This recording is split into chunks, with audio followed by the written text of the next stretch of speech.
વડોદરા શહેરના ward number 10માં હર ઘર તિરંગા અભિયાન અંતર્ગત ભવ્ય તિરંગા રેલીનું આયોજન કરવામાં આવ્યું હતું। રાષ્ટ્રધ્વજ હાથમાં લઈને મોટી સંખ્યામાં નાગરિકો દેશભક્તિના રંગે રંગાઈ રેલીમાં જોડાયા હતા। સ્થાનિક નગરસેવકો, ભાજપના પદાધિકારીઓ ઉપરાંત યુવાનો, મહિલાઓ અને બાળકો મોટી સંખ્યામાં ઉપસ્થિત રહ્યા હતા।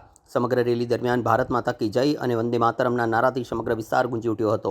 ખાસ કરીને યુવાનો, મહિલાઓ, બાળકોએ પરંપરાગત વેશભૂષા ધારણ કરીને રેલીમાં ભાગ લીધો હતો અને અનોખી રીતે દેશપ્રેમનો સંદેશ આપ્યો હતો। વોર્ડના મુખ્ય માર્ગો પરથી પસાર થયેલી તિરંગા રેલીનું સ્થાનિક રહીશો દ્વારા પુષ્પવર્ષા સાથે ભવ્ય સ્વાગત કરવામાં આવ્યું હતું। આ રેલીનો મુખ્ય હેતુ નાગરિકોમાં રાષ્ટ્રીય એકતા, અખંડિતતા અને દેશપ્રેમની ભાવનાને વધુ મજબૂત કરવાનો હતો। તિરંગાની આન, બાન અને શાન સાથે જોડાયેલી આ રેલીથી સમગ્ર વિસ્તારમાં દેશભક્તિનો માહોલ છવાઈ ગયો હતો।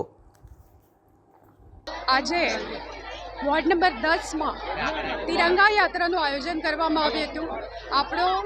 આપણે 79th ઇન્ડિપેન્ડન્સ ડે ઉજવી રહ્યા છીએ, ત્યારે ભારતીય જનતા પાર્ટી તરફથી હર ઘર તિરંગા અને ઘર ઘર તિરંગા એ યાત્રાનું આયોજન દર વખતે કરવામાં આવે છે।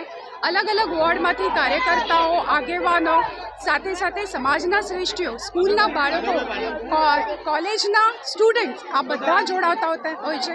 અને ખાસ કરીને તિરંગા યાત્રાનો આ મેસેજ હોય કે આપણે રાષ્ટ્રભક્તિ અને રાષ્ટ્ર માટે શું કરવું જોઈએ એના માટે સંકલ્પ પણ લેવડાવવામાં આવે છે। અને આજે આ વોર્ડ નંબર 10માં સૌ કાઉન્સિલર, પછી વોર્ડના હોદ્દેદારો, સાથે સાથે શહેરના હોદ્દેદારો પણ આ કાર્યક્રમોમાં જોડાયા અને સૌને બહુ જય જયથી યાત્રા નીકળી ત્યાં આગળ બધાએ એનું સ્વાગત કર્યું।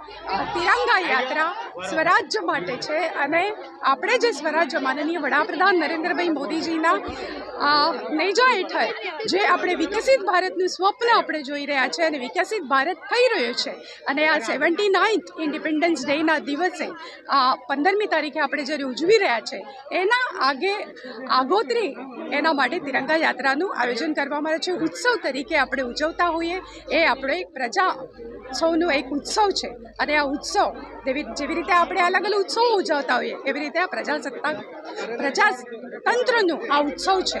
એટલે ઇન્ડિપેન્ડન્સ ડે આપણે ઉજવતા હોઈએ છીએ। 79 વર્ષ થઈ ગયા આપણે આ સ્વતંત્રતા મળીને, એટલે એનામાં ઘણી પ્રગતિ ભારતે કરી છે। આગળ પણ આવી પ્રગતિ માનનીય વડાપ્રધાન નરેન્દ્ર મોદીજીના નેજા હેઠળ ભારત કરતો રહેશે અને વિકસિત ભારતનો સંકલ્પ સૌએ લીધું છે એ આપણું સાકાર થશે।